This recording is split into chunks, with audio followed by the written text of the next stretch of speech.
the image data from the simulator is going to be much easier to work with on a GPU than on a CPU.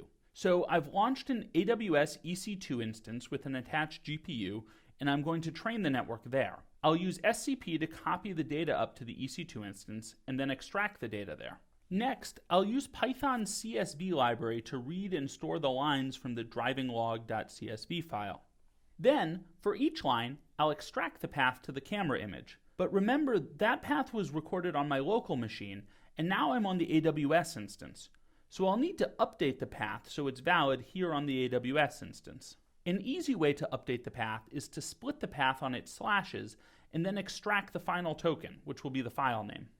Then I can add that file name to the end of the path to the image directory here on my AWS instance. Once I have the current path, I can use OpenCV to load the image.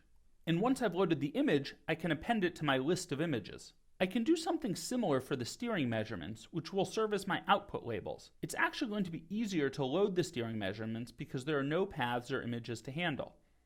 I simply extract the fourth token from the CSV line and then cast it as a float. That gives me the steering measurement for this point in time. Then I append that measurement to the larger measurements array, just like I did for the image. Now that I've loaded the images and steering measurements, I'm going to convert them to NumPy arrays, since that's the format Keras requires.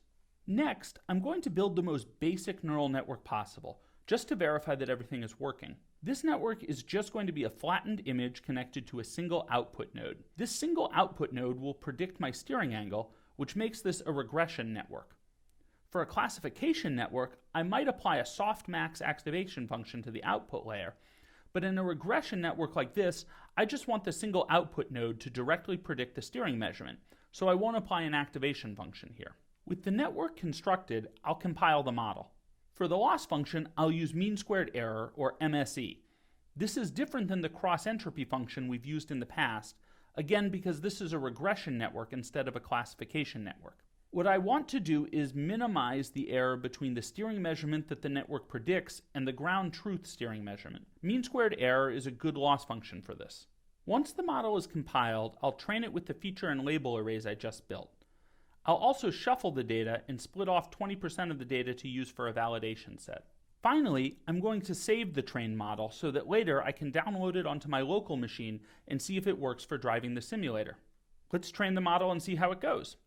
By default, Keras trains for 10 epochs, and I can see that the validation loss decreases for the first 7 epochs and then starts climbing again. This is a sign that maybe I'm overfitting the training data. That looks a little better. Now the validation loss decreases for almost all of the epochs. Next, I'll download this model to my local machine and see how well it drives the car in the simulator.